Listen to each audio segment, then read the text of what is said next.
2x2 formation. Road change now, we go racing for the first time this season. 3 hours of GT action, it's go. That's very tight as they come down. Group of cars coming in, this has all got trouble written all over it. This is G3 cars. Drop downhill there, head towards the Aqua Minerale. Imola, of course. There's another one off through the gravel. As wide as possible as they drop downhill, putting that truck inside line. Yes, he did. Through he goes.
Good evening everybody and welcome back to another Apex Online Racing stream here for round 6 of the Tier 2 GT3 League of Season X here on Assetto Corsa Competizione. Last time out we were at Suzuka where this man on your screen right now, Christos Podium, took his second victory of the season and once again managed to chip away at the championship lead that Daniel Pashka currently has in that 77 lost in pace Audi. Can't quite see it very well at the moment. There it is, hidden behind one of our Hondas. I believe that's the number 7 car of Traffica, which it is. And it's a very interesting situation that we have forming in the championship at the moment, because with Jogurk's last victory, he managed to close in on that championship lead that Pashka had and bring it down to 22 points, which with 2 races left on the calendar could very easily disappear if he is able to continue that pace that he's been able to show. Daniel Pashka has had 2 P2 finishes so far this season, but hasn't quite been able to bring it all together in the race to earn himself his first victory. He's come close on a couple of occasions, but it's been a little bit of a topsy-turvy season for the German driver, and he'll be looking to see if maybe he can turn that around today. But I think all of our Audis are going to be in with a little bit of a tough time, because here at Laguna Seca, the Hondas and the Porsches are going to be extremely quick, because Laguna Seca is a very interesting dynamic with this circuit, because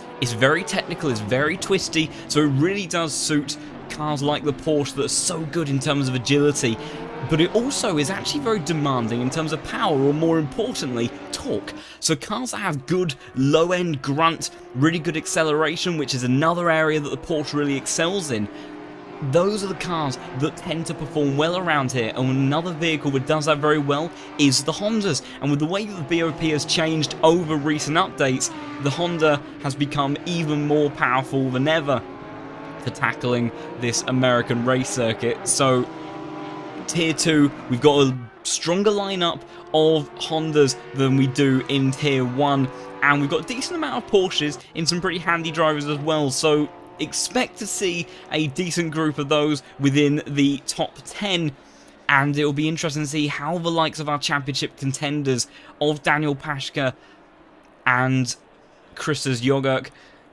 try tackling the challenge of getting the Audis around this circuit. Looking at times that we have on the board at the moment, pretty impressive effort so far from the number 51 car of Alessio Mellis, currently sitting P4 in the standings, the first non-Audi car in the championship. That's a pretty good effort there. Still almost 0.6 of a second away from Dennis Latz, who's put a very good banker time in this practice session. So he is looking very strong. We've seen Dennis Latz show off a good pace at multiple times in the championship and multiple seasons as well. But it's just never seemingly quite come together for him. So I hope it's not too much of a commentator's curse. But maybe today is a day with that number 5 car, the Vanwall Simsport driver, ends up being able to earn himself a victory here in Tier 2. And currently seeing behind him in this practice session, Yurish Yelenko, a driver that we know is very, very quick, but has had some difficult times. He's made some mistakes in certain races. Zandvoort, I believe, was one of his big ones, and just have various misjudgments which have led to him getting penalties at various points, not able to then get the positions on track that really his pace would have deserved. So he should be able to find himself potentially in a strong starting position for this race. It'll be interesting to see how he fares today and trying to convert that grid position into a strong result, and hopefully a clean one as well at that, as we have now made our way across to qualifying. So we shall switch over now. As these guys then look to get underway with qualifying. One thing to note about the conditions for the circuit today is that they are technically a bit changeable. We saw yesterday in Tier 1 we had bone dry weather there, but in statistical terms, there is a chance of some rain. I think there's something like a 5% chance of rain and a 19% chance of changeable conditions. We see Jordan Watson there going off a little bit in the background and then returning to the pits already. So maybe bailing out a bit there, changing some tyre pressures. A lot of variance sometimes in the track temperature, meaning that these guys need to make various adjustments to the setup to account for that. So there is that aspect of potential for rain. We'll have to see whether or not that ends up coming to any sort of fruition in the race. Qualifying, it looks like we're going to be fairly safe for some dry conditions during this session, but it is a possibility that these guys may have ended up factoring into their setups or bringing together multiple setups.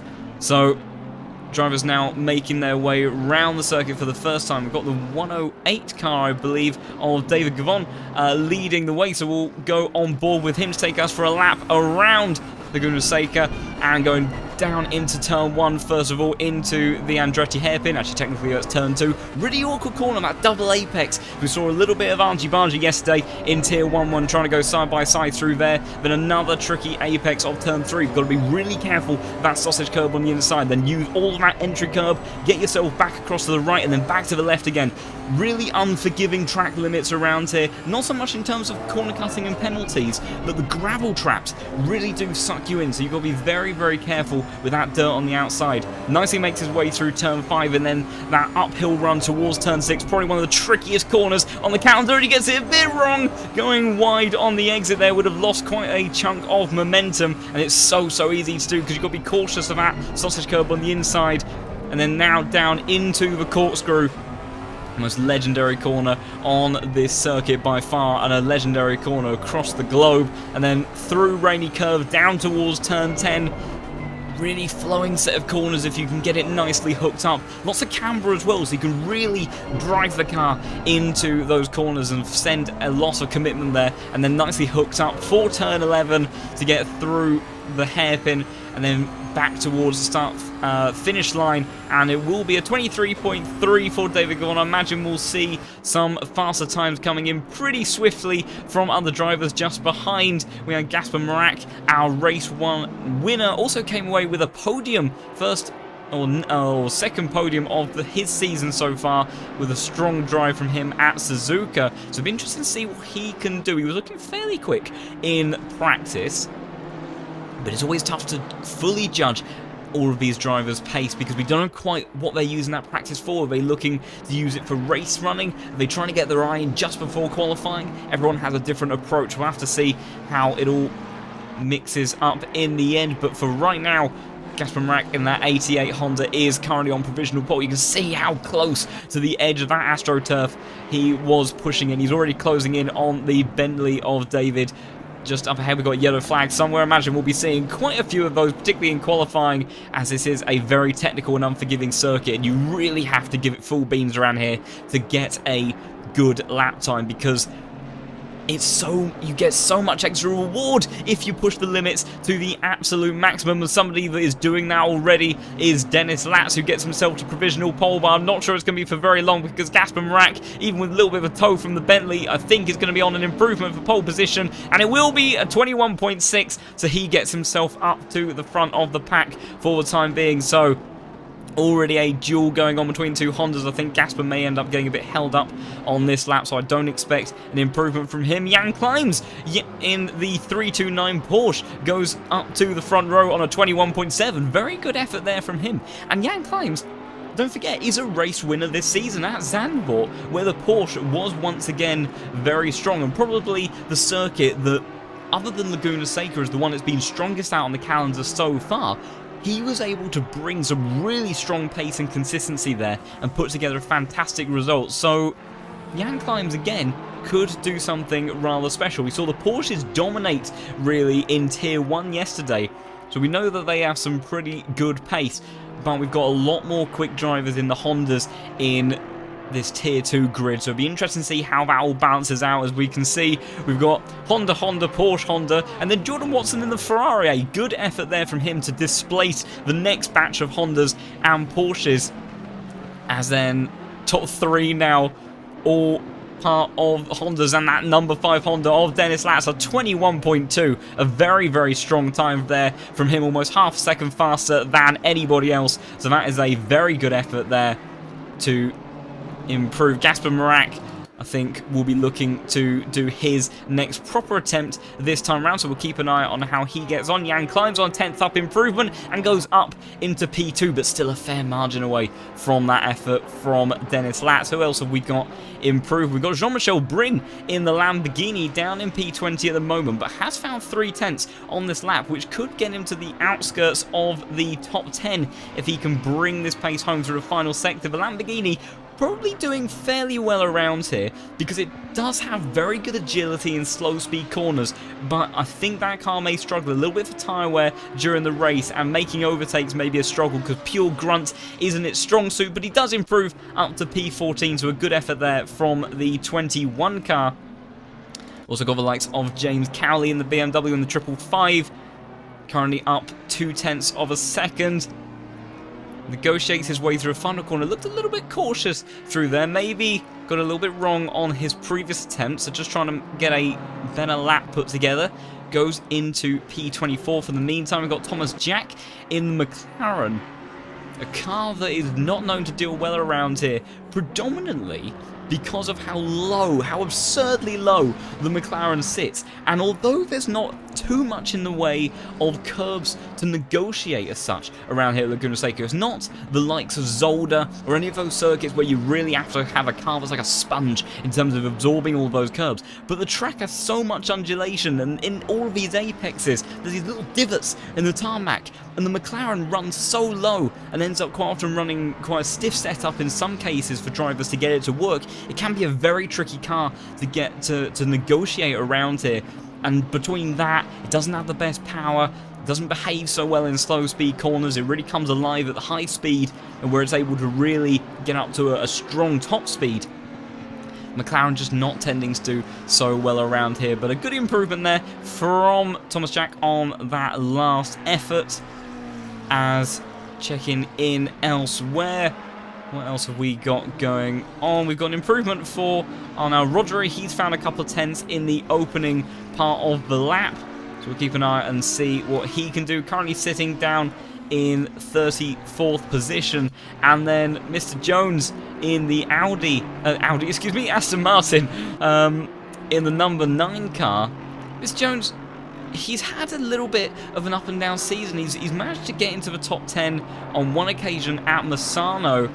That was mostly through strategy, and then in terms of his other results, hasn't been the strongest. And the Aston Martin again is not a car that I expect to be faring very well here at Laguna. He gets himself up into 31st, but I think it's going to be a struggle to find too much more time in that car. The Aston, again, very little low-end grunt, so really does not accelerate well in these uphill sections.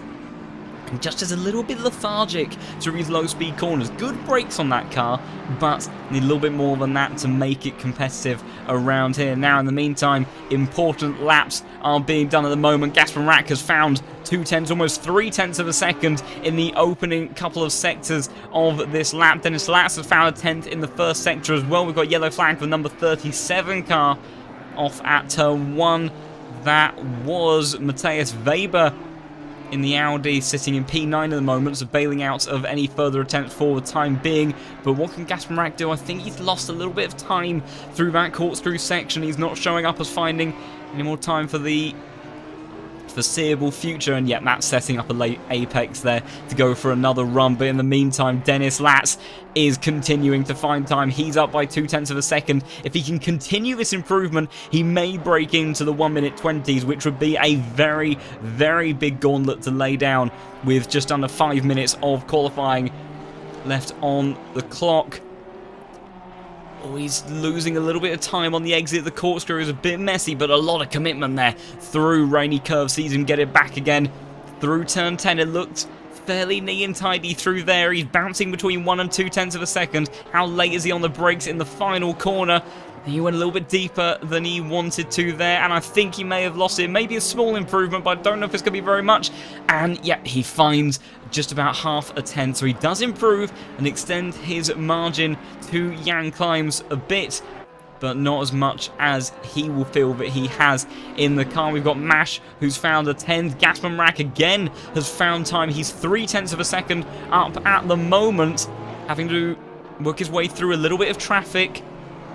Jan Climbs there, getting out of the way nicely. Obviously, bailing out on his lap. He was up a small amount, but gave up that margin.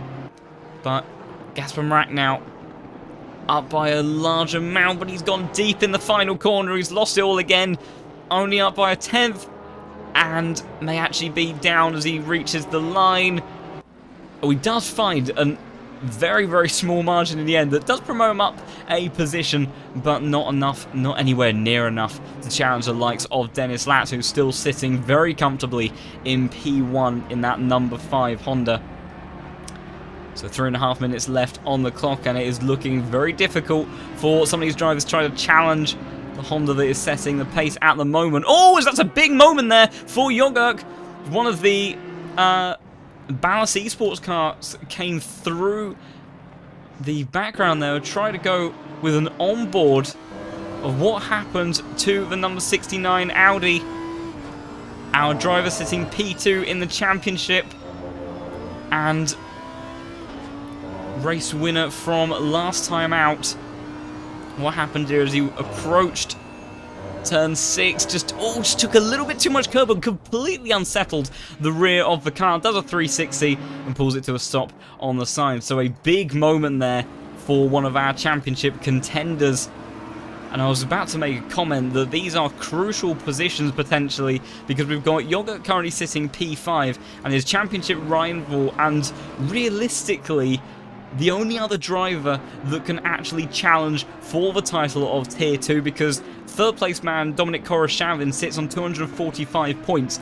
He would more or less have to win this race and get a very strong result next time out, with our top two drivers scoring very little points in order to put him in a potential position to take championship. So we'll have to see how things play out. Obviously a little bit early to call how things go, but it is going to be difficult for anyone to close in on those top two guys. But Pashka right now sitting down in P8, Jogurk sitting in P6 after a further improvement from Trafka, I believe that was, and Mash, who's got himself up into P3, so a good lap there from him.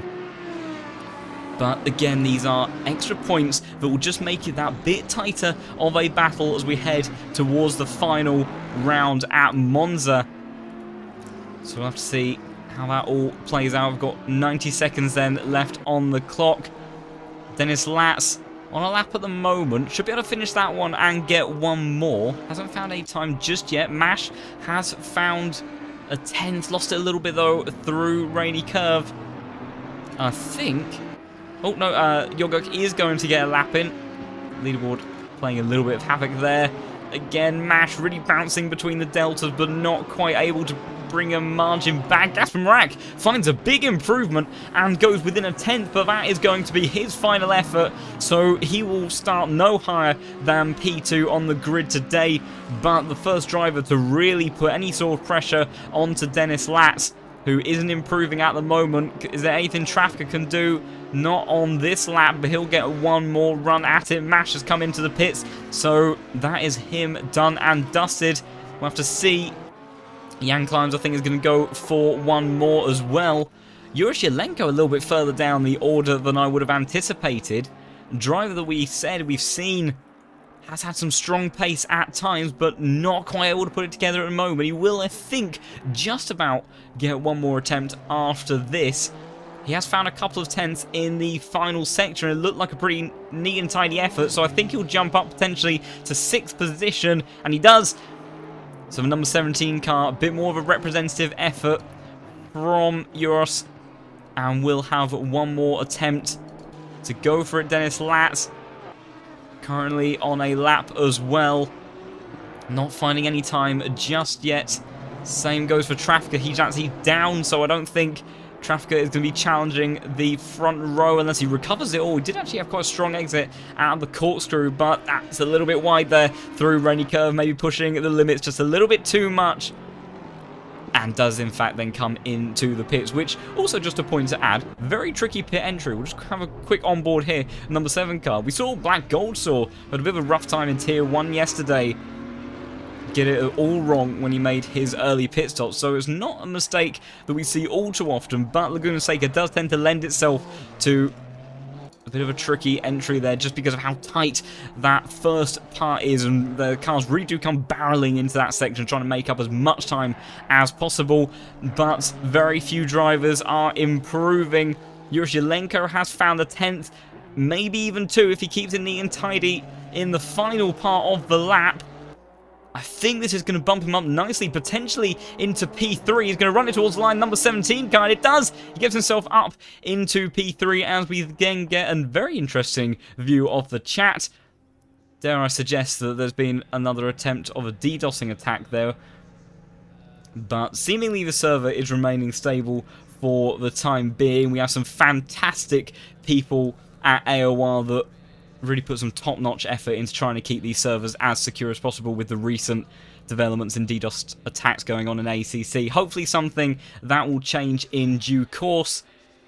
But for now, the likes of our IT wizard Shooter80 doing a wonderful job to try to defend these servers as best as possible.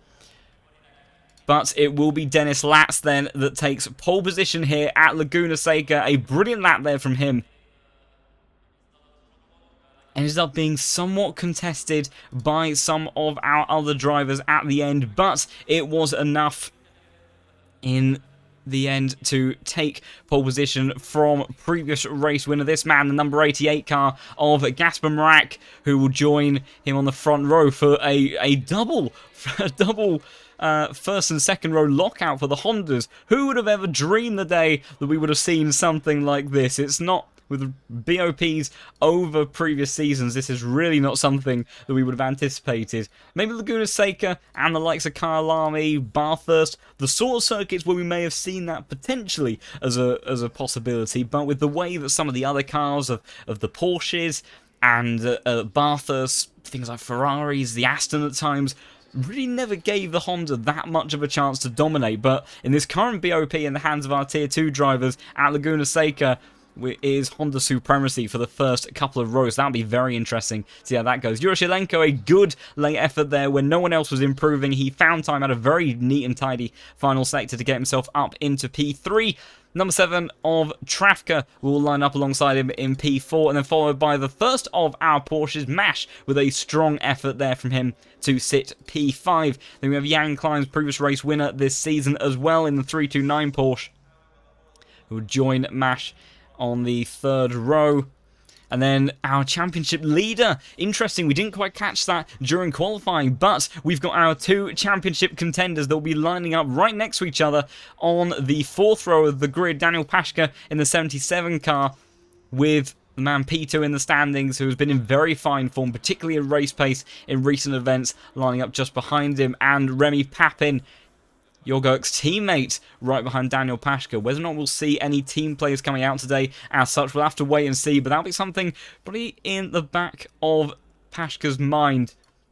But a strong performance there from those three Audis. Really the best that they could probably do around this circuit. Then we've got Jordan Watson, lead of our Ferraris, with a strong top 10 start for him, followed by Alessio Mellis, our driver P4 in the standings. And then we have Matt York, the first of our BMWs, for a long time, and really not a car that is fantastically suited to the circuit there. So a really strong effort there from Matt York, and probably one of his better qualifyings so far this season. So it'll be interesting to see how he gets on. Usually has some pretty exceptional racecraft and race pace. So it'll be interesting to see what the 65 car can do. Matthias Weber, winner from round 2 at Barcelona, down in P13, with Nicholas Hurt in the 303 Porsche lining up beside him, with David Gavon, the lead of our Bentleys, in P15, with Jukka Terminen, our one and only Lexus, on the grid, followed up by another one of our Bentleys, Benji McCluskey, in the 28 car. Can we get a better view? No, we can't.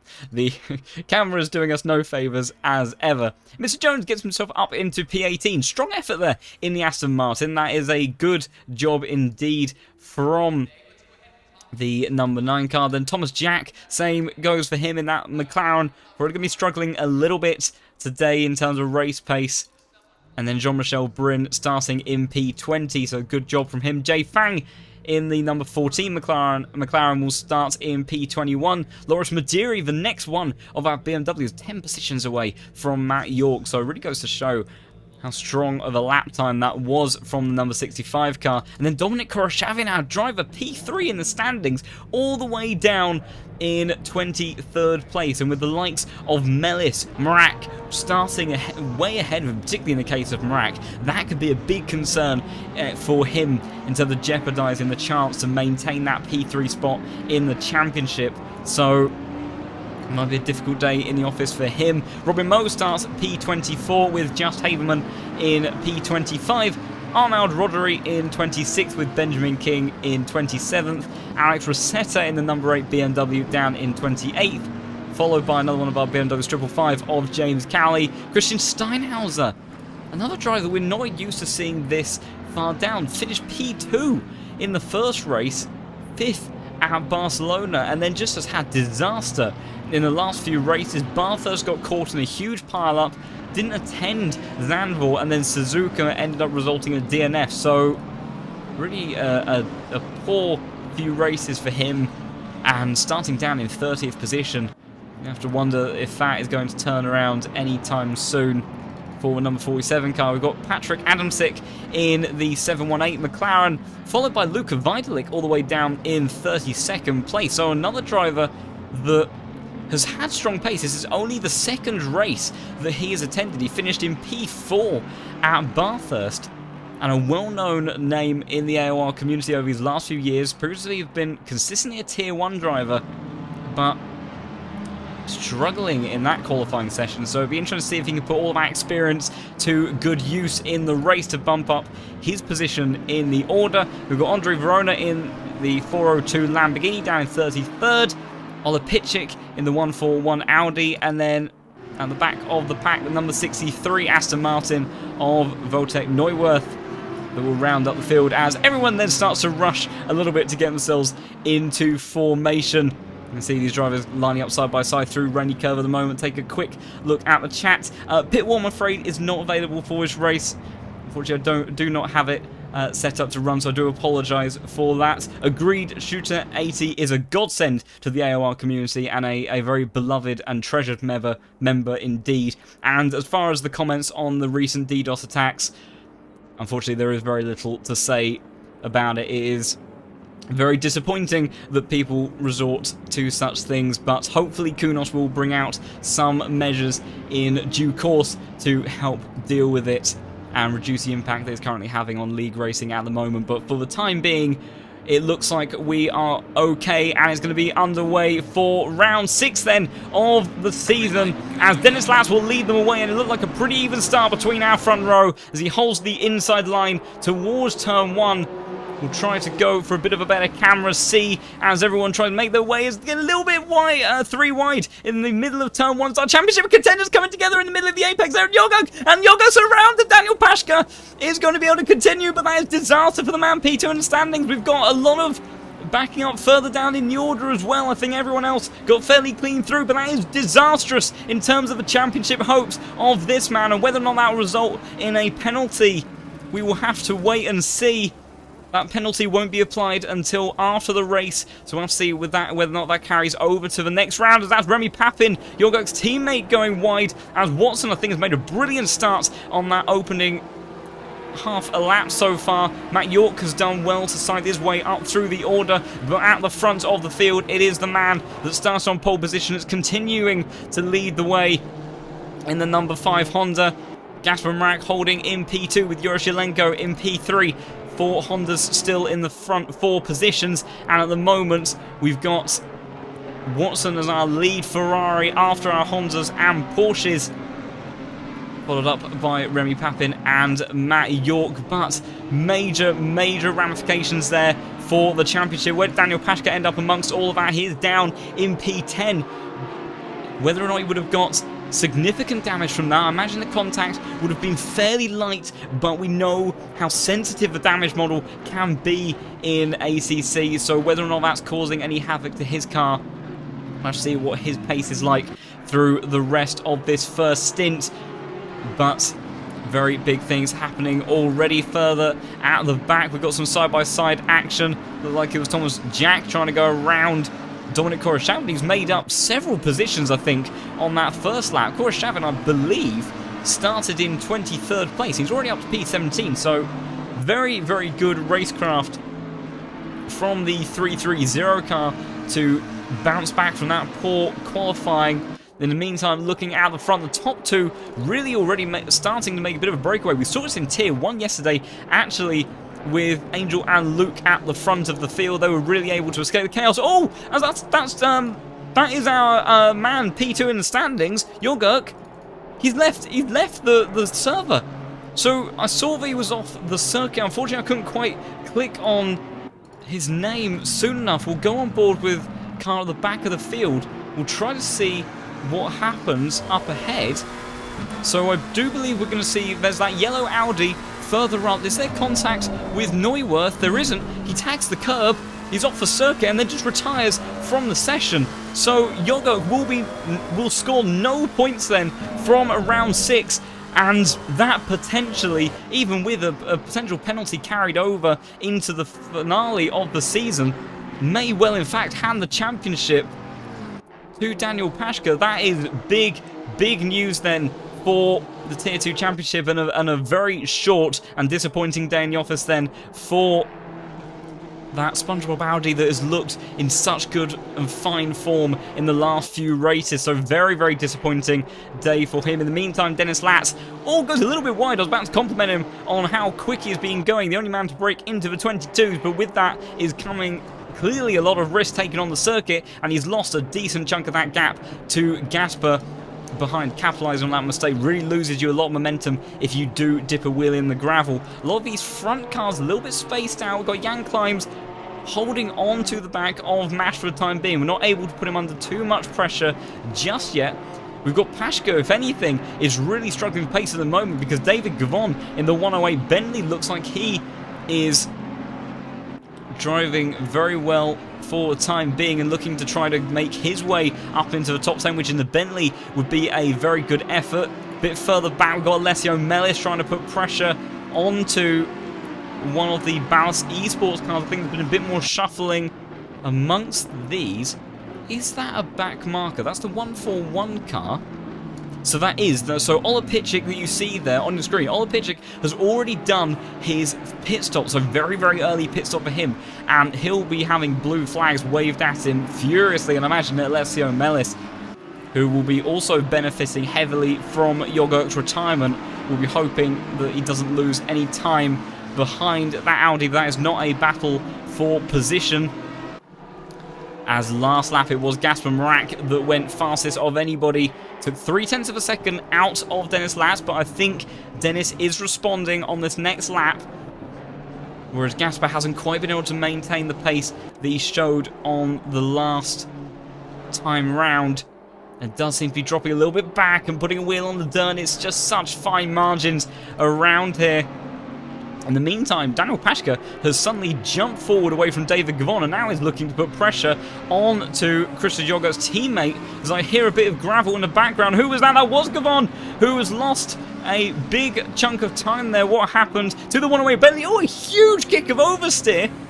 So we didn't quite see the beginning of that because I did not think that was going to start so early, but got a cue, must have run wide, I assume, on the exit of Rainy Curve and is now coming under pressure from Mr. Jones, who's made up a huge amount of positions, and then that is Koroshavin, I think, that's trying to follow through as well as he looks to go down the inside towards turn 1. We've seen cars come together here. Koroshavin might actually get 2 for 1 as Mr. Jones is going to get completely forced out there on the outside of turn 1 and then will drop back behind Gavon, maybe losing a position. Thomas Jack really being slammed over sausage curb there. Thomas Jack now trying to go up the inside of the Bentley, really capitalising on that poor exit there from David Gordon. It's getting very, very busy. Come on, going to lose momentum on the outside now. Mr. Jones trying to cut back to the inside of the King there. Oh, and it's contact between the Bentley and the Aston Martin. It was getting very busy, and you felt like you could probably see that one coming, but the Aston Martin as Terminen is off up ahead as well, so something else has gone on. We'll try to catch both of these incidents. So the number 12 car was battling with I think that is Weber just up ahead. All was fine in the meantime. We had it all kicking off between the cars behind. And then what happened here is they make their way towards turn 5. Yuko Terminen just runs completely wide, loses it on the exit. Mellis has to slam on the brakes behind, and then we'll try to catch. Unfortunately, the timing board is updated and didn't manage to click on it in time, but we saw that there was that unfortunate contact between the Bentley and the Aston Martin, Mr. Jones, and Mr. Jones has left the server. Oh, Terminen has to take complete evasive action. Behind that was the McLaren. I can't see which one of our McLarens that was. I see Rodri in the pits, but very, very busy times on the circuit. It's all still very open at the front of the field. No one really doing too much, but we have a very rare situation where we have 2 drivers that are sharing the fastest lap.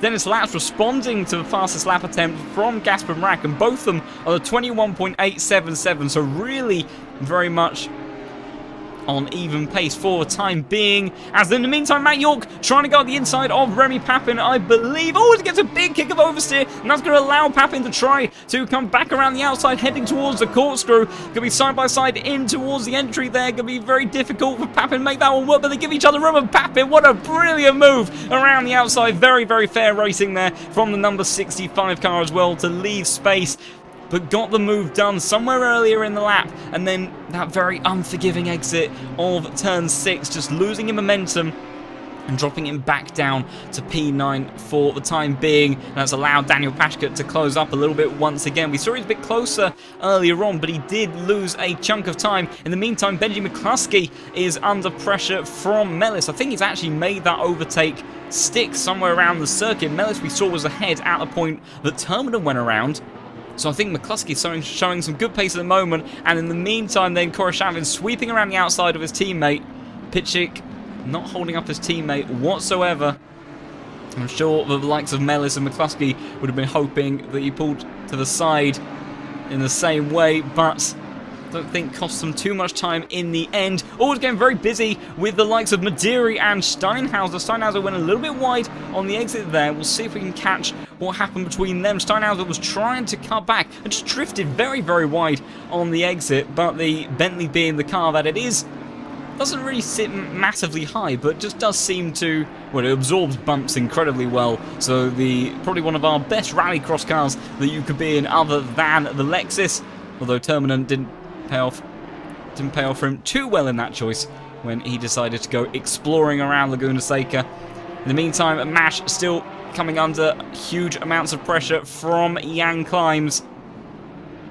See how strong is the toe between these cars. So we've got even acceleration between these cars, obviously, in the Porsche.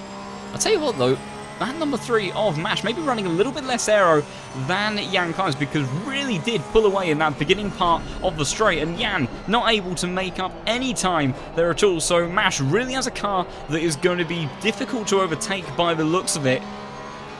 Jan Kleins would have been hoping you'd be in something like the Honda or the Audi. Someone's got a bit more grunts, because I tell you what, it's brought this man, Jordan Watson, who's had a very up and down season so far, but right now he is looking very, very competitive, and he's forced Jan Kleins to go defensive towards the inside as they head towards turn 5. That can give a bit of breathing room to mash up ahead. You can see that gap already extending. Jan going to defend the inside just a little bit to cover it off before turn 6. I highly doubt he'll be running side by side through there, but he goes a little bit wide. Much better line there for the 147 car. Will gain up the hill, but I don't think it's going to be close enough for a dive. And he holds back for the time being, but with Jan losing time there to mash up ahead, he's not going to be benefiting from the tow in the same way he was before. But I tell you what, the acceleration of that Porsche is so strong on the exit of the corkscrew that all of that time that Watson gains through the opening sector ends up disappearing again. So I'm not sure if he'll be able to do anything this time round. In the meantime, Remy Papin and Matt York are still battling furiously. Papin able to hold on to the position for the meantime. Runs a little bit wide on the exit of the final corner, but will be enough, and particularly with the grunt and Audi. We see Steinhauser coming out of the pits as well, having a bit of a torrid time this race at the back. It looks like Matt York very composed through the corners. Similar sort of dynamic actually between what we saw with Climbs and Mash. We've got the car that is very quick on a straight line, and then we've got the one that is dealing with the tyre wear and the track generally a lot better in the corners. In the meantime though, someone that is going very, very quickly at the moment is Dennis Latz. 21.6, by far the fastest lap, takes the honours away, or the shared honours between himself and Gasper. In the meantime, number 33 car's brought out the yellow flag. Who is that? That is just Haverman in the Audi, so we'll hop back a bit and see what happened to him. So I think that was Madiri that was just behind him in the background there. It was in that 24 car, so was there any form of contact? It's all okay for the time being. Clean through turn 2, and then, oh, just catches the gravel on the entry to turn 3 and just loses the back of the car entirely. These drivers really pushing the track to the limits to try to widen it up as best as possible so you can really carry that momentum through the corners, but unfortunately Haverman just pushing the limits a little bit too far that time round. In the meantime, Papin coming under increasing pressure from Matt York, is the closest he's been in a long time. Does he think about a dive towards the inside? You can see him looking, but not able to quite get down there, but you can see a little bit of a gap towards the exit of turn 2 there, but it just shuts the door. And we saw cars coming together through that series of corners. We had contact between, I think it was Matthias Kuhn and Black Goldsaw yesterday. Goldsaw just got a little bit of a tighter line through the first part, but that second apex, it looks really tempting to try to get your car up the inside there, but quite often, if you're not firmly alongside the car ahead of you, that gap just closes as the other car's cutting back towards the apex, and all of a sudden, you have a very big shunt on your hands and a huge sausage curb that you want to avoid on the inside as well, so there's very little in the way to go. That was what Black Goldsaw found. He did try to cut towards the inside, but that curve just launched him across into the car next to him. So very tricky sometimes to go side by side, and just with that compromise alone, it's allowed himself to get a little bit of breathing space. In the meantime, we've got a very intense battle between Koroshavin and Thomas Jack. Oh, that's a big jump for the Bentley just behind of Gavon. Looks like it might be fairly settled for the time being, so we'll jump back and see what happens. So Koroshavin was ahead as they went in towards turn 6. As he run wide, indeed he does. That gives the momentum swing towards the McLaren, who then gets himself up the inside, heading towards the corkscrew. They were side by side on the braking. Oh, big dive there from Thomas Jack, and a very nice cutback actually from the Audi driver, then sweep back around the outside of the second part of the corkscrew. So well done there, and then a little bit of an unfortunate bounce there for the Bentley. The suspension on the Bentley is good, but unfortunately it's not quite that good. And Thomas Jack now has come into the pits, so he obviously feels like he is being held up in that battle and pitting very, very early. In the meantime, Matt York now, if anything, is coming under pressure from Daniel Pashka, the championship leader, who's going to have potentially a very big lead after this race, with his main contender for the title retiring. Very unexpected outcome from what we were thinking was going to take place today. In the meantime, there's a little bit of a weather check. It does look like the weather is very steady, and it looks like it may be dry until the end. We've still got a little bit of 15 minutes worth of wiggle room potentially for the forecast to change its mind, but it's looking pretty set for the time being. Good final sector there for Matt York to then reel in. The Audi once again does seem to be a lot more composed in that part of the lap. In the background, Weber coming under a bit of pressure. Or is he? I think actually no, that's a back marker. I do believe that's the 303 car of Nicholas Hurt just behind him. So Nicholas has done his pit stop, second driver in the field to have done the pit stop. Pretty short lap around here, and quite a timely pit stop here too, because of that entry.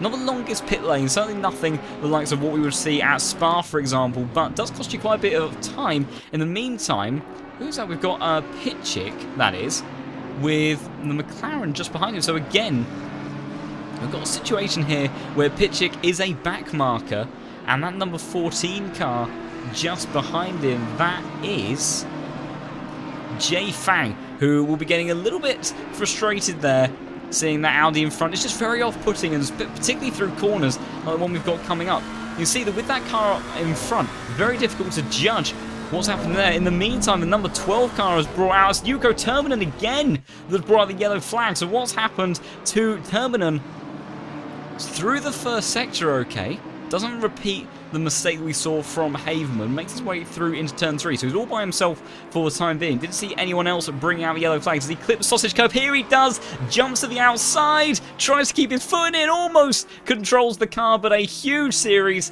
of oversteer moments ends up leading to heavy damage on the front of that Lexus. And I imagine there's going to be a pretty immediate pit stop there for number 12 car. So Terminal Day goes from bad to worse, unfortunately. In the meantime, that is Thomas Jack Lessing through Uros Yelenko, who has closed in quite a bit as Gasper Mrak goes very, very wide on the exit of turn 5 there.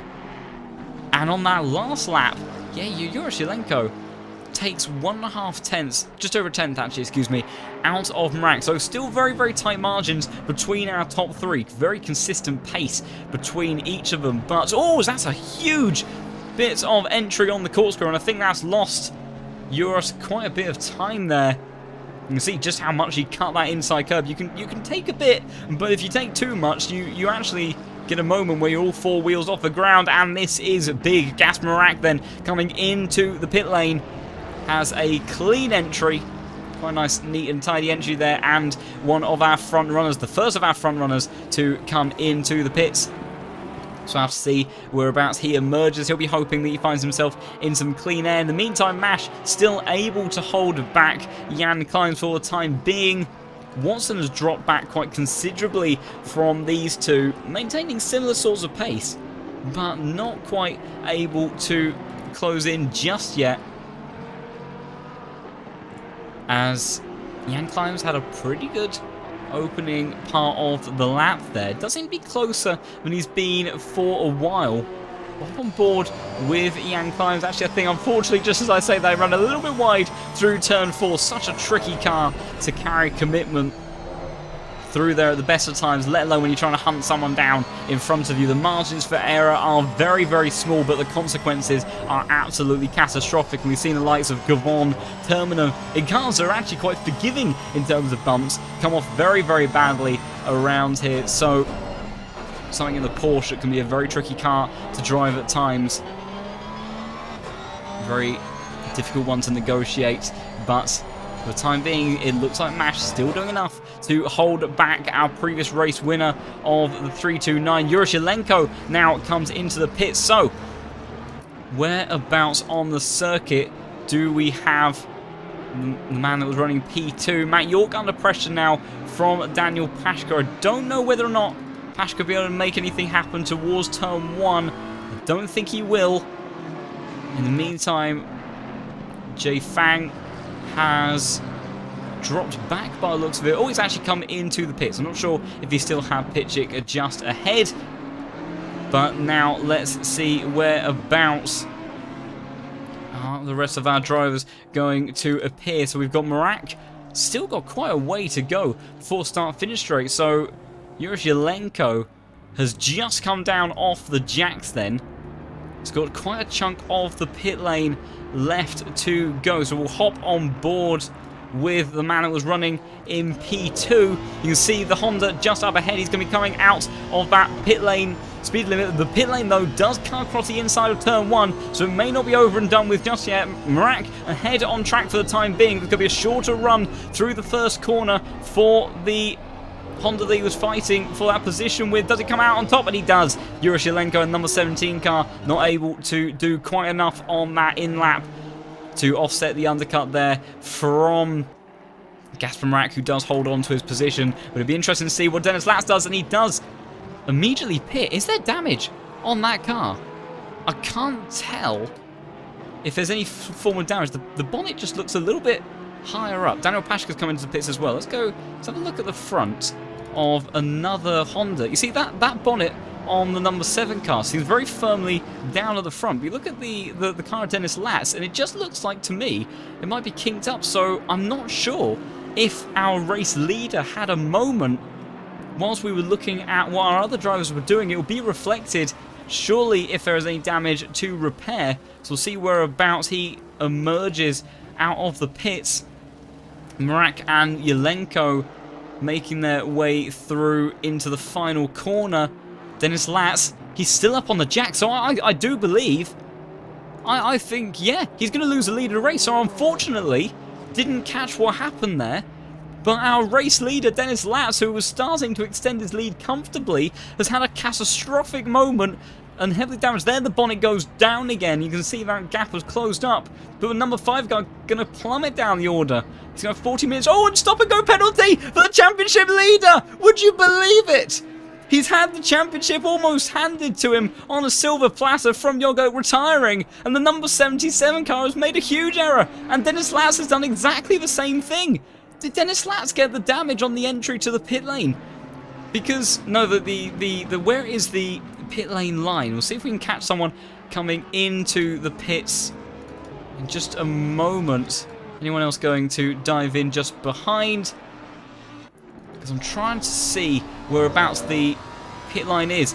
Yeah, so you can see that orange marker just before the braking zone. That is where the pit line is. So there's a possibility that I think, as the number 5 car has just retired to the pits. Who's the number 5? That is Dennis Latz. So Dennis Latz has retired from the race entirely. And the man that was controlling this race at the front of the field has now retired to the pits. And although we don't have confirmation of it, he was driving so well, I find it hard to believe that he would have had a moment on the circuit that led to that damage. But I have a horrible feeling that the same reason he has a stop and go 30-second penalty is he's outbraked himself on the entry and clipped the wall hard, very much like Black Goldsaw did yesterday in Tier 1, and that is disaster for him. But at the same time, Daniel Pashka in the number 77 car, he, based on how they have emerged out of the pits for the time being, as we've got the likes of Papin Weber and Matt York who are ahead. So Weber has gained in all of that quite considerably, and York has managed to get the position over Papin, I think. Actually, no, the leaderboard will update in just a moment, so no, Papin does claim that position, and Weber has dropped down the order. So his leaderboard having a little bit of a wobbly there. So Pashka did not lose any time really in that pit stop, but is going to lose an absolutely tragic amount of time to that stop and go 30-second penalty. So, well, that certainly keeps it a little bit more interesting potentially going into the finale, because that is going to mean that Yogurt's potential hopes of a championship win is not all gone yet, but Daniel Pashka will be absolutely kicking himself over that one. In the meantime, Jan Klimes leads the race for the moment. We've got Trafka that will be coming out of the pits in just a second. Mash has emerged quite a bit behind the likes of Yelenko, who hasn't been able to make any inroads on this man, who Gazprom Rag now finds himself in a position to potentially take his second win of the season. And whereabouts does Trafka emerge? He has no one behind him in close proximity. Oh, he is battling with someone. That is Mash that's going around the outside of turn 1. He's got a big bit of momentum, and he finds a gap on the inside of Mash. It'll be brilliant if he can make it stick, and he does. And after all that, Trafka ends up losing out to the Porsche. Brilliant bit of opportunistic driving there from Mash, who is on an undercut at the moment, and that potentially means that Mash may lose a position to Jan Climbs as well. But a brilliant bit of driving there from Mash. He had that overspeed on the exit. You'd carry a good chunk more speed because of how much wider the corner is on the exit of turn 2, and he carried that momentum around the Honda beautifully. But now, will he have the pace? This car was quite a bit further back behind Trafka before the pit stops, and that Honda is mighty quick in a straight line, so we'll have to see whether or not Mash can keep the number 7 car behind him. We'll also be having Climbs to worry about who has come into the pits. Watson ends up being our new race leader. David Gavon also coming into the pits as well, and Jan Climbs is wheels down and away. Gasper Rack already through, flashing the lights to number 63 car. That is Neuwirth, who gets out the way. I'm sure Yuroshilenko will be hoping he gets out of his way fairly swiftly as well. Where does Climbs appear though? Again, oh, he's well ahead. He is well ahead of Mash and Trafka. So amongst all of that, although there wasn't a particularly strong battle between Mash and the Honda of Trafka, the man that's come out and benefited from this by far the most is Jan Climbs. So a brilliant strategy there from him. Our winner from round 4 sees himself jump up to what will be effective P3. So a very, very good bit of strategy there for him, and he'll be on fresher tyres than those around him. Mash still under a bit of pressure then from the number 7 car behind. But Trafka not able to make any inroads just yet. We'll have a bit of a look further down the order. We've got Thomas Jack coming under some pressure from Gavon, who's had a bit of a tough day already. The rest of our timing boards move around a bit. In the meantime, Pashka has served his penalty, and he's come out just behind Terminen. He's effectively the last car on the last remaining car on the grid that's still actively participating. So the championship leader all the way down in effective last place. So a big disaster there for him. You'd have to imagine with over half an hour of this race left to go that he'll be able to execute some of that pace with the Audi as well to make some overtakes stick. As in the meantime, Mash coming under increasing pressure there from the Honda. Papin's getting involved in this one as well, and Trafka trying to go all the way around the outside towards turn 1. Very, very close on the entry. Mash will hold the inside line. That is Watson emerging out ahead, and Papin very, very opportunistic. Bumps Trafka out the way, and Watson has gained even more so over these cars, so he's still behind the likes of Jan Climbs, but Watson has benefited from this overcut brilliantly as well, and that extra battling then between the likes of Papin and Trafka is just a huge moment wide on the exit there of turn 4, maybe pushing a little bit too hard. Ends up losing out to Papin, who snuck up the inside. You see him. He is there, he is alongside, he does have a right to the corner, and Trafka ended up with nowhere to go. So it was pretty firm racing there. I think, though, that will be classed as being pretty fair.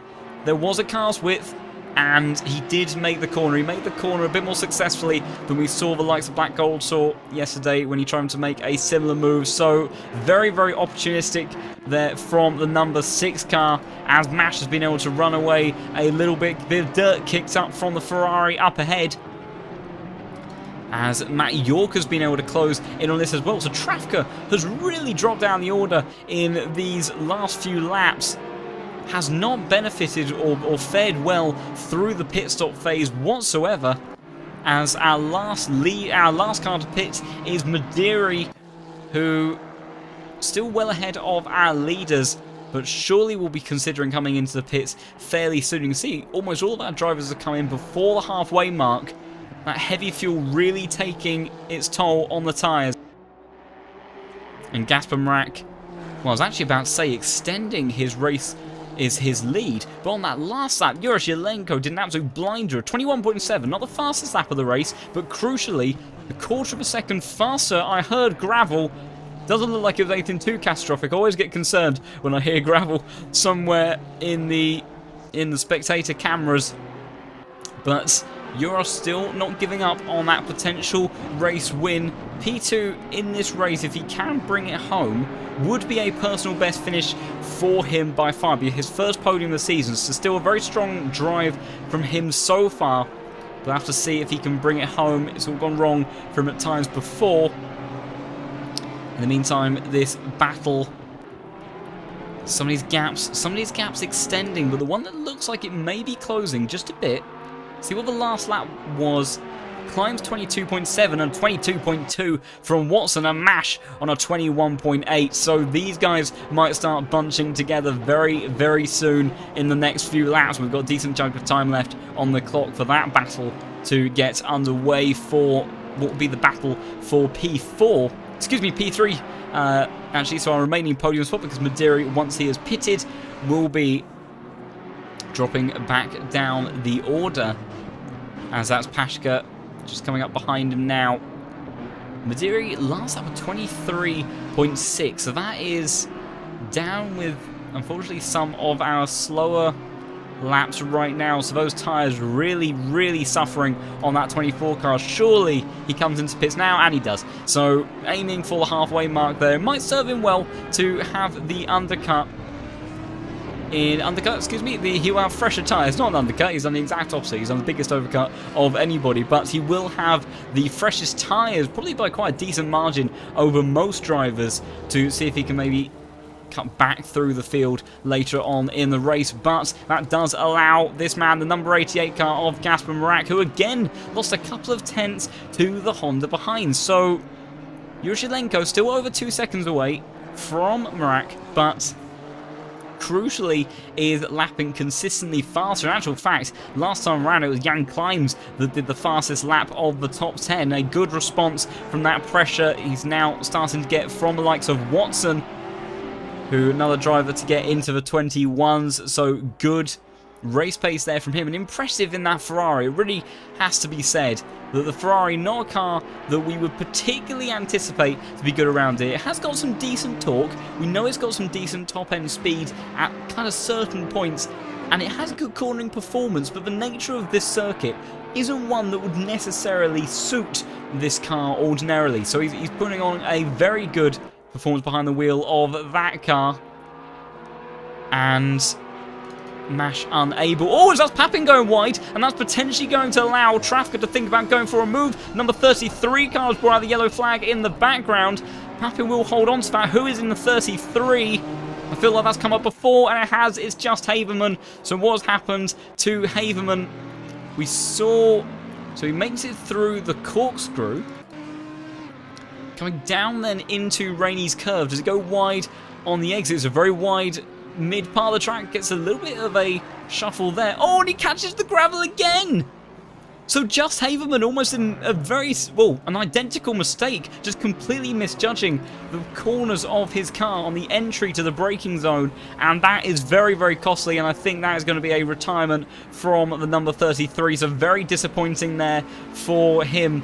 Potentially, I don't know exactly what car Just is used to driving. I feel like I've seen him driving the Aston Martin before, and I'll just confirm a potential theory. So if we go on board with Remy, you can see it's a left-hand drive car in the Audi, and if we go down to Mr. Jones, oh, Mr. Jones of course is retired from the pit, so that's not fantastically useful.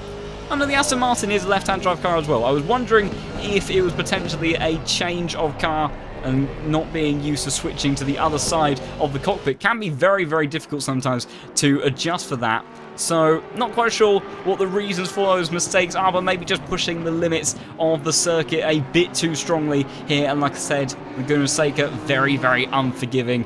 And unfortunately, Haverman suffering from that multiple times so far today. In the meantime, this battle for P6 is raging on. We've got Papin, who has dropped heavily back from Mash now.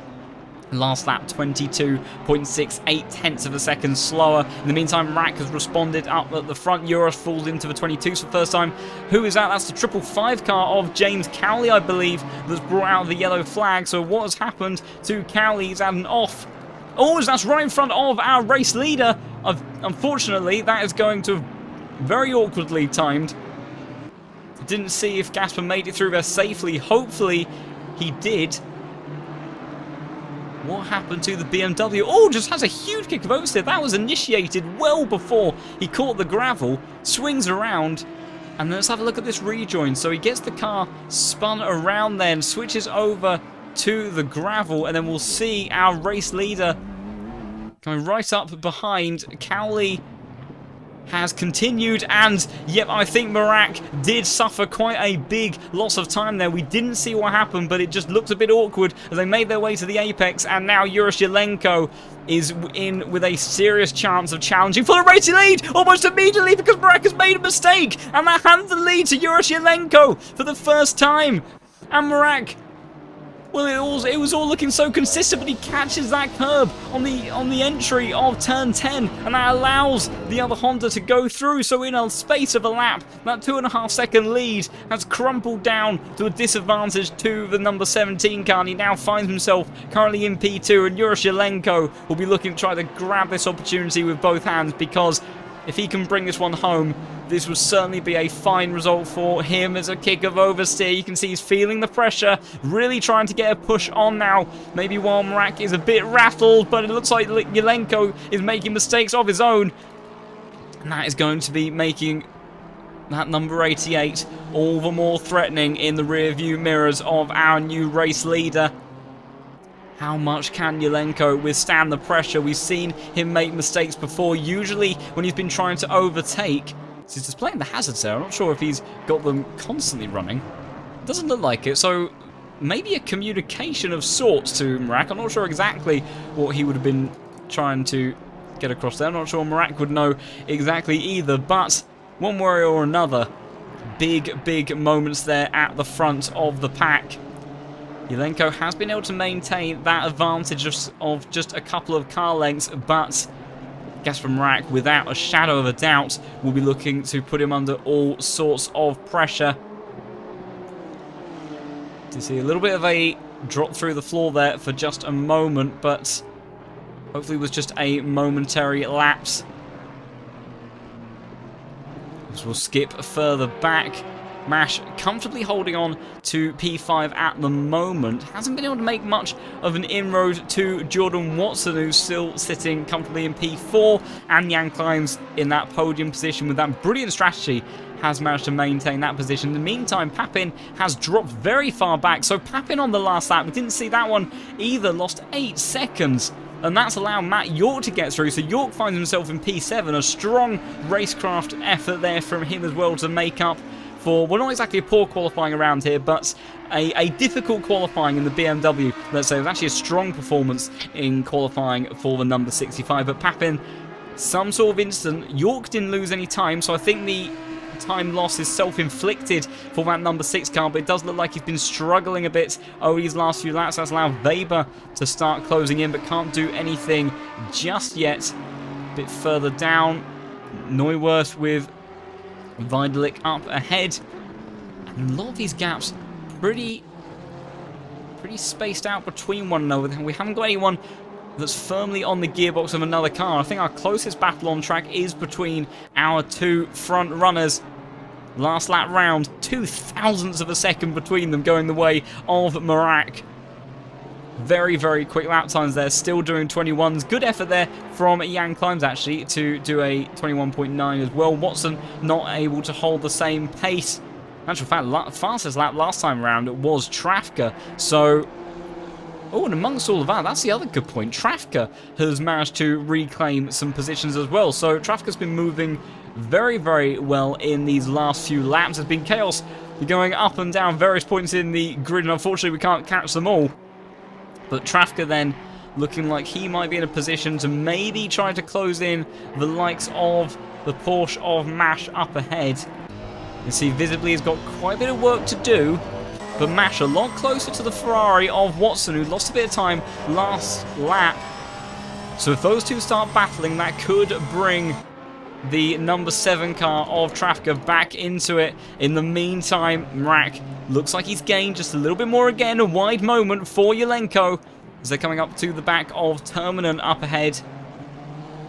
Terminen will be looking to get out of the way of this lead pack, I'm sure, and Yelenko will undoubtedly, I imagine, start furiously flashing those lights. In actual fact, in the very strong final sector from our lead car, able to come back on that deficit. Looked like Merak was closing, but actually reclaimed, not much, just a couple of hundredths, but if he can do that, every single lap.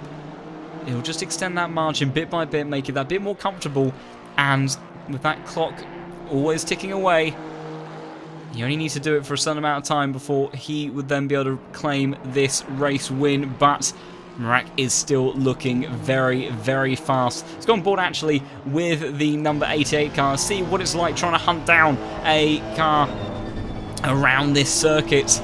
And speaking of this circuit, we've got in the chat that this is someone's local circuit. Well, what a fine circuit to have in near proximity to you. So many fantastic corners, so much bits of history of big moments around here, and you know that the corkscrew, an absolute fan favourite, and really something that just highlights the uniqueness of this circuit. So technical, so much undulation, the camber in the corner, and how unforgiving this circuit can be is why it is so well known across the globe. So a very lovely one to have on your doorstep. As Marak suffering from all of those things just talking about, because your vision just obscured ever so slightly. He's not firmly on the gearbox of the number 17, but it's just enough where you're keeping an eye on all those sausage curbs, on all of those gravel traps. And when you've got that car up ahead, you're just trying to judge, making sure you don't tap the back of them into the corkscrew or anything like that, it can just make it that bit more difficult to try to follow, particularly on the way towards turn 6. Very, very high commitment corner. You've got brake markers and everything that are fairly consistent for the corkscrew, but this entry towards turn 6, you're using all that curb on the entry. Very difficult apex to hit, and a very, very tricky exit to try to hook up nicely there as well without pushing a bit too hard and then getting that momentum loss on the exit. So following around here is very, very tricky, but Gasper doing a good job so far, but he will be seething after that mistake, and also whatever interaction went on between him and the recovering car of Cowley. In the meantime, Papin under increasing pressure from Matthias Weber. Also got McCluskey coming under a bit of pressure from Mellis. Time board was making that a bit closer than it actually was, but Papin, now another like-for-like car battle between the two Audis. Weber, a previous race winner, we know he's calm under pressure, is able to keep Pashka behind for a long time at the second round of the season. Very even pace between these cars, and obviously the trade-offs between one another going to be completely even between the 37 and 6, so nothing changing in the meantime. We've got Jay Fang in the number 14, trying to hold off at number 24 of Madiri. So Madiri, we know, is on a bit of a comeback strategy on that long, long overcut. Really trying to make those tyres work. As we appear to have lost Koroshavin from server, so I'm not sure at what point that happened. But in the meantime, Jay Fang is going a little bit deep in towards turn 1, and Lawrence Madiri thinks about going up the inside of turn 2. Almost manages to make the pass stick, but ends up having to back out of that one. And very, very close fighting between those two. Ooh, a little bit of flashing of lights there from the BMW. In the meantime, the 88 car, that's Gasper Mrak! Gasper Mrak has gone off!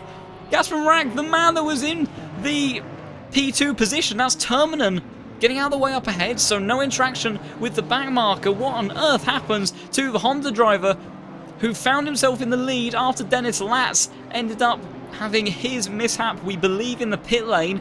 Coming through turn 10 is where he made the mistake before, but even more catastrophic, and he tries to hold on to it. Does he keep out of the wall? Barely. But that gives Yosh Yelenko a huge margin now. We'll see the likes of other cars did manage to get past Mrak as well, so we now find Climbs in P2. Watson in the Ferrari finds himself in P3, for once benefiting from a little bit of luck on the server. And Mash P4, Tracker P5, and P6 becomes our previous race leader's position. So a torrid day. It seems like there's a bit of a curse going on. Whenever you're leading the race, something seems to go wrong. Hopefully the same will not happen to the likes of Yelenko, because in terms of pace, consistency, and keeping his head, he has so far done an exceptional job, and with less, or just a smidge over a quarter of this race to go, he has an 11.5 second margin to Jan Climbs behind, so he can afford to just let off the gas a little bit and try to bring it home. But Gasper Marak, disaster for him there on the last lap, lost 15 seconds with that mistake. You see how long he tried keeping it for. He kept his footing it maybe a little bit longer than he ideally would have done, and that ended up continuing that drift all the way into the gravel trap on the other side of the circuit, but thankfully did keep it out of the wall, so no damage then for him in the final stint. In the meantime, Weber has dropped back, so he lost 7 seconds on the last lap, so we didn't see what happened to Weber amongst all the action at the front, but he is now sandwiched between McCluskey and Mellis. McCluskey finds himself in the top 10, so a brilliant race so far from him, and Mellis trying to challenge the Audi just ahead of him and see if he can claw his way into the top 10 as well. Remember, Mellis currently sitting in 4th in the standings. Koroshavin in P3 has retired from this race. Yogurk is probably a little bit too far away in the points to challenge for P2, but very much going to be an easy claim of P3 for Mellis, I do believe, although there's only a 6-point difference actually between him and Rack, and even with that mistake from Gasper, I think actually the Gasper may be the one that benefits the most and jumps up to P3 in the standings. So still crucial and important points between these drivers, but Mellis doing his best to get a good result from this race, but not able to find the same pace in the Ferrari that this man Jordan Watson has been able to claim. Still lapping in the 122s, which is the pace of our top 5. Really close margins, actually. It was Jordan Watson that was just a little bit slower than Yelenko last time round. Yelenko was the fastest once again, but these drivers just within about 5-6 hundredths of a second of each other, so these gaps really not shifting around too much. But one that is this one between Benji McCluskey and Matthias Weber. McCluskey doing a fine job in the Bentley, currently sitting in P9. Where is McCluskey's? What's been McCluskey's best race so far? We'll try and find him in the championship standings. So best result so far is P11. So he has not had a top 10 finish so far this season, and right now he is on the cusp of being able to do that as Weber drops a little bit further back and potentially once again lends a little bit of an advantage towards Mellis. They all get cleanly through turn 6, nicely coping with that tricky corner. I'll tell you what, look at the grunt of that 37 car, the Audi. So much more torque and power than the Ferrari and the Bentley that it's fighting with. And you can see how much it was closing in. It was a good run through turn 6 for the Bentley. It deals well with the corner driving wise, but the Audi just is so strong in that short climb up the hill. Really does open up some opportunities potentially, and it may be the same case again. McCluskey ran a little bit wide on the exit of the final corner there. Weber firmly locked in the slipstream. It'll be at this point where we start to see it swing towards the Audi in terms of straight line speed advantage. Does McCluskey defend the inside? He's going to half go towards the inside, but Weber's going to force his way through. Pushes the Bentley out a little bit wide, but does cut back to the apex. And Weber, our winner from the second round, manages to get himself up into P9. I don't think there's anything that McCluskey can do about it. And if anything, this man Mellis is going to try to capitalise on the battling and see if he can get around the Bentley. But he's run a little bit wide there through turn 4. He won't be able to do anything just yet, but very nicely judged there from Weber. Hard racing, really forced his way through there, but did get it done nice and cleanly. In the meantime, we've had a swap of position. Jordan Watson lost 2 seconds on that last lap, so I was just saying how consistently he was driving. Actually, I think he's lost the time on this lap. I'll see if we can catch it. So no, that's happened earlier on in the lap. Went 30 seconds back there, but he's lost the position to both Mash and Trafka, and now finds himself down in P5, so very unfortunate there for the Ferrari driver. Still will be a good finishing position for him, but clearly something has gone on there for the 147 car that's allowed Mash and Trafka to benefit heavily from that. And Trafka really putting a strong amount of pressure onto the Porsche ahead now. Trafka has seemingly had the stronger pace. Hear those little flicks of gravel, but Mash lost a huge amount of momentum, and I think the Honda's going to walk straight by him. They're going to be side by side, potentially towards the entry. Trafka really cuts the nose across Mash there. Really did not want to allow the Porsche to come back, as we've now almost got 3 wide, because Watson's trying to go up the inside towards turn 6. Surely he won't be able to do that, and he won't. Trafka now under pressure once more from Mash as he tries to recover up the hill, but I think the grunt of that Honda is going to be able to hold it. Might have to defend the inside as Mash really late on the brakes, really trying to see if he can close up on the gearbox up ahead. This is where the Porsche is exceptionally strong in all of these acceleration zones. You can see so many lines you can take at various points on the circuit through Rainy Curve. But I don't think that unless Trafka makes a mistake going into this final part of the lap, that the number 3 of Mash is going to be able to do anything down the start-finish straight. And if anything, what he's got to worry about is that Ferrari behind to see what the straight line speed difference is. The Porsche, good on the initial acceleration. That Ferrari will start to come back, but it doesn't have the same level of grunt as the Audi and the Honda. You see, look how much further ahead the Honda is at the end of the straight. That straight line speed advantage is absurd. You can see how much time the Porsche gains in the braking and the acceleration. And then the Honda just is absolutely almost in a league of its own down that start-finish straight and up through certain sections of the hills. But swinging towards Trafka then in the end to get that final podium spot. Jan Climbs has reeled in our race leader just a little bit, although did lose half a second on the last lap, so bouncing a little bit between these drivers as Mash now under a bit of pressure from the Ferrari potentially of Watson, who will be looking to try to recover after losing that P3 spot. Unable to do so for the time being, though. See what other battles we've got going on. Still raging on between Jay Fang and Loris Madiri just behind. Jean-Michel Brin in the Lamborghini. Good effort there from him, currently sitting in P16. He's been putting in some fairly strong laps, but it was Jay Fang in this group that was, it was Madiri in this group that was fastest last time around. But in the opening sector, see, the Lamborghini does seem to be fairly strong with some of these slower speed corners. With 8 minutes left on the clock, time is running out if they want to try and make an overtake. Jean-Michel Brin really flirting with the limits of the circuit there, but still keeping it within the boundaries. This is a tough one to get a corner cutting penalty around, because although you're always making use of the curbs, due to the nature of the curves and the runoff and how threatening those sausage curbs are, we don't really tend to see any sort of corner cutting penalties around here. I think maybe through the corkscrew and on the exit of turn 6 is probably where you're most likely to get warnings, but generally speaking, it's not as easy as it is at other circuits. A bit more forgiving as well, especially because then if you do run wide, unlike other circuits where you can potentially gain an advantage. Oh, that was very late on the brakes from the Ferrari of Watson.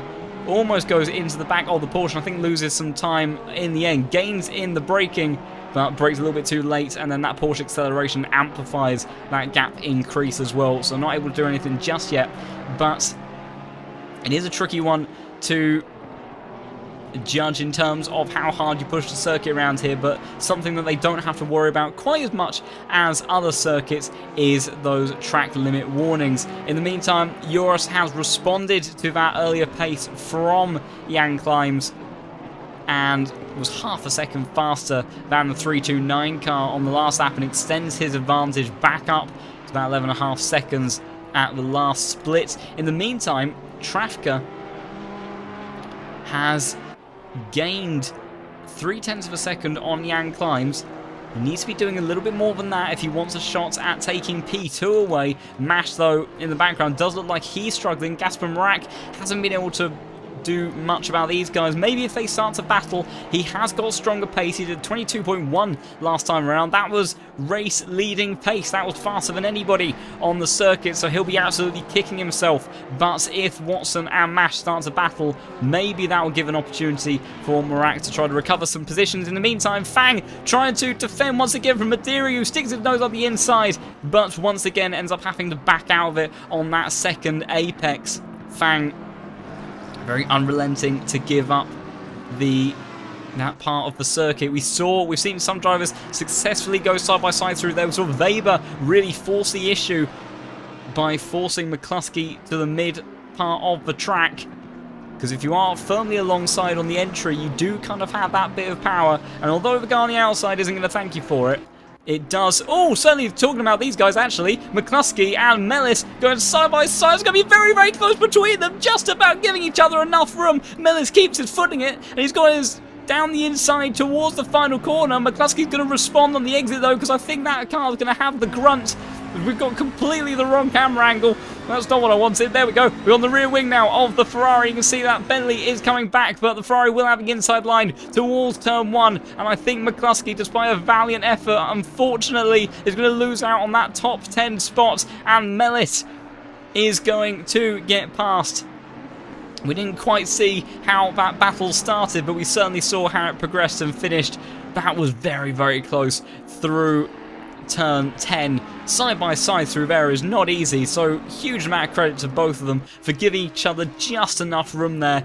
In the meantime, a bit further down, we've got Verona and Nicholas Hurt that are fairly close on the circuit, doing similar sorts of lap times, but does look like the Porsche is a smidge faster for the time being. Nothing else too much changing elsewhere in the field. So the Lamborghini, takes a little bit of extra curve than I think he would have wanted to there. Put him out a smidge wide. Not too much, not as bad as we saw the likes of other drivers suffering earlier. But maybe that Lamborghini, suffering a bit with its tyres now, does have a habit of really chewing through them. It's not too hot around here. And speaking of the weather, it's clearly remained dry for the entire race today. So rain not being a factor, which I'm sure will be a relief for some of these guys. In the meantime, once again, we can see the McLaren and the BMW battling very, very hard. Madiri on those fresher tyres.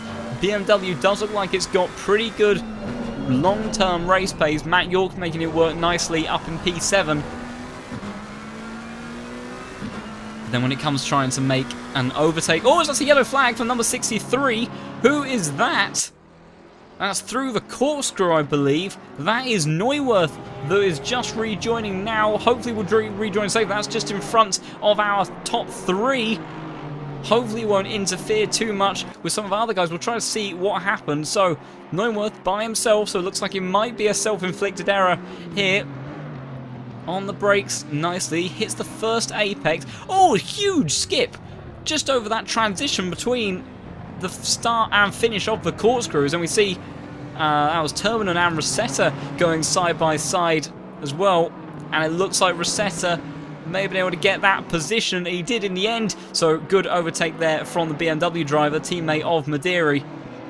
But yeah, very difficult moment there for Neuwirth to deal with. Just a huge jump in the middle of the corner, so not what he would have wanted at all. Watson now, this gap really starting to close up as we've only got a couple of minutes left on the clock, so it'll be 2 more laps after this one as Watson has closed in on the Porsche of Mash. Marak has closed in on this battle.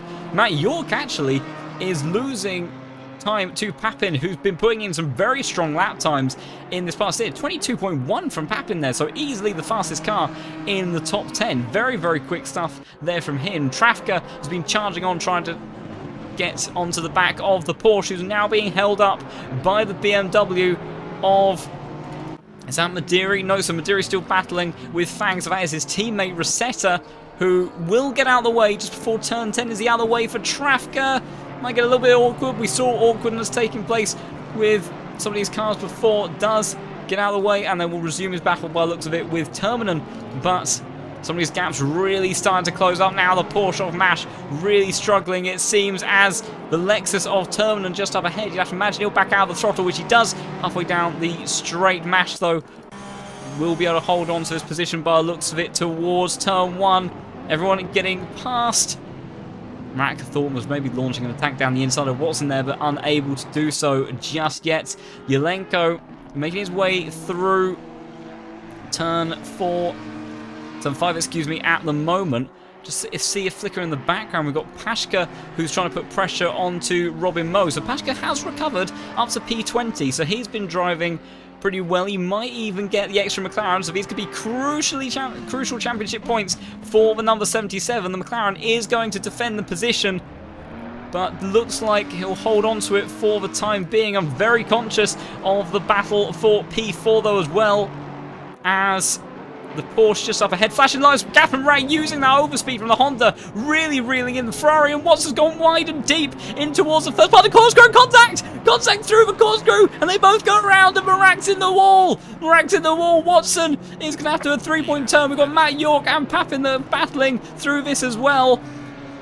Watson still around. Oh, as Papin then jumps the curb, that's going to allow Matt York to gain very, very nicely through all that chaos. He gained one position. He's got Marak just ahead of him, and he's got the pressure taken off from Papin with that mistake through turn 9, and it all kicked off in the corkscrew chicane. You see what the pace difference that the Honda had up the hill allowed Marak to really challenge around the outside of Watson. Watson went deep, and then it all just converged on that second apex. I think if there is a steward's inquiry, I think that may be classed as a racing incident. That was just a very difficult series of events. But in the meantime, although this man, Urashilenko, is still commanding this race very nicely at a 15-second lead, Trafka is putting all sorts of pressure onto the Porsche of Jan Climes. We know how fast that Honda is up the hill. Can he do anything to the number 329 car in this part of the circuit? Urashilenko, now he's through Rainy Curve. He's only got 2 more corners to go. Doesn't look like Trafka is able to do anything just yet, but today is all about this man, Urashilenko. He's had an up and down season so far, but with a fantastic drive, a commanding victory, one of the biggest margins that we've seen all season long. It will be Urashilenko that takes the win here at Laguna Seca. A brilliant effort there from him. Jan Climes looks like he is going to be able to hold off the hard-charging Trafka, who did a brilliant effort to resurge his way through the order at the end, but not quite enough. So he will take P2. Trafka takes P3. Mash ends up being a little bit isolated in the end for P4. This man, Marak, made the mistakes through the race to lose the lead and drop down to P5 in the end. Brilliant race there from Matt York to go from P12 to P6 in the BMW. Great effort there from him. Papin did push him at the end, but unable to do so. And Watson, it looked like it was going his way mid-race, and a potential podium ended up resulting in P8, so he'll be disappointed with that. P9 goes to Weber. Mellis then, after that battle with McCluskey, and Gavon was getting involved in that as well, they will finish like so. So Mellis rounds out top 10. McCluskey will have one more opportunity to try getting a top 10 finish this season, but still a strong effort there from him. And then the second of our Bentleys, actually, excuse me, of Gavon in P12. Thomas Jack, P13. Fang did manage to hold off Madiri for the rest of the race. They were very, very closely fought through turn 1 and 2 during a large portion of that, but in the end will go the way of Fang. Jean-Michel Brin hung on to that battle but wasn't able to make any headway. Verona finishes P17. And we've got Nicholas Hurt just behind, who finished in P18. They were close on the circuit for a while. And then Daniel Pashka did finish behind Robin Moe in the end. We wondered if he might get in, but not quite able to do so. And I think Pitchick did continue. Yep, he did in 21st. Rosetta 22nd. Terminen with a very troublesome day in 23rd. Neuwirth, difficult one as well, 24th. And then Vidalik. So something happened to Vidalik. 2 laps to go at the end. We didn't quite catch that. But Vidalik, I think he was only around the top 20 sort of mark. Wasn't a fantastic race for him, but did drop down the order at the end. But my goodness, what a race that was. We had action at the front, changing hands for the lead. We had massive consequences for the championship. The implications, I'll try to work that one out in just a moment. But Jogurk retiring at the very beginning, or almost the very beginning of this race. It looked like it was going the way of Pashka, but that stop-and-go 30-second penalty, very, very big error from him. But the man that didn't make any errors at all, he did everything that he needed to do, and well, Yelenko, by his own admission, has had several mistakes at previous races that have been quite consequential at times, but today he kept it neat, he kept it tidy, and he took a very, very well-deserved and commanding win. So huge congratulations to him in the number 17 car. Now, going to try to work out what some of those implications are on the championship. So Yogok obviously scoring no points from today's race. Let's see if we can find the point scoring system, because it is a little bit of a complicated one. So, race classification. So for P20 for Pashka, he will receive 12 points. So really not a big amount at all, but potentially crucial, as that will extend his advantage up to 34 points in the championship over Yogurk, which may be just enough if those two are battling in the finale. If Yogurk is ahead, he needs to be ahead by a good couple of positions potentially in order to swing that margin back his way. Koroshavin with a DNF from this race, so man in P3 definitely going to lose out there. So Melis finishing in P10, I do believe, so he will get a good handful of points of that. He will gain 39 points, so that'll see him easily jump up in front of Koroshavin. Mrak will also jump up the order as well, and I think will actually overtake Melis amongst all of that. Madiri, I think, potentially will lose out to the likes of Weber, who will benefit and jump up to P6. Trafka, though, with his result finishing P3, he's going to get a bucket load of points a day after some of those around him have struggled. So he's going to get 79 points from this race. That will see him jump up to 215 points total, which I think may be good enough to see him get P6. So it's going to be a little bit busy in the mid-pack of the championship standings, but very much, well, we thought that potentially with the error that Yogurk, or not so much the error that Yogurk made, but the incidents that he was involved in at the beginning, we'll have to see if there's any repercussions stewarding-wise after that, because Pashka was involved in that contact on the very first lap. If he gets a penalty going into the next race, that could be the difference maker. So definitely not all said and done, and although Pashka had a good chance of coming home with some strong points from that race, ended up throwing it all away with that mistake with the pit lane entry. Not the only one to make it though. Dennis Latz, a heartbreak for him. Can't be 100% certain, but we're fairly confident that he made that error in the pit lane. It's the only way that I can foresee that he made that error. No mention of it in the chat to aid us with that, unfortunately. But yeah, very unfortunate day from him. But in the end, the podium was Urashyelenko to take his maiden win of the season. This man, Jan Climbs, finishes a strong P2 after holding off a hard-charging Trafka at the end. So a brilliant job from all three of them. I'm not sure whether or not we will have any potential interviews. We'll see if we can get some people in just a moment.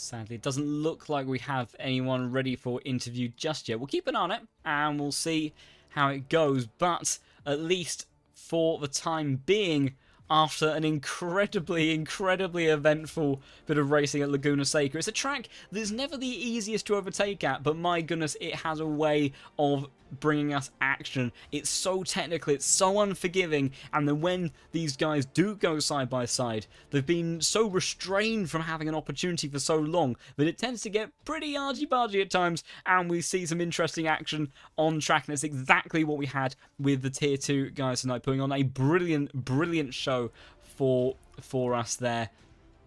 And it does look like in the end that we're not going to have any interviews, which is a bit of a shame, but hopefully we will have some next time out. And next time out, more importantly, will be the finale then of the season. We'll be heading to Monza, the second Italian track on the calendar, a circuit where overtakes are definitely possible, and we are going to be in for a treat, I imagine, because it's a power circuit, no doubt. The Audis are definitely a power car this season, and with our two championship rivals, with possibly a bit of extra tension between them after tonight's race, I'm sure that they will be duking it out between them.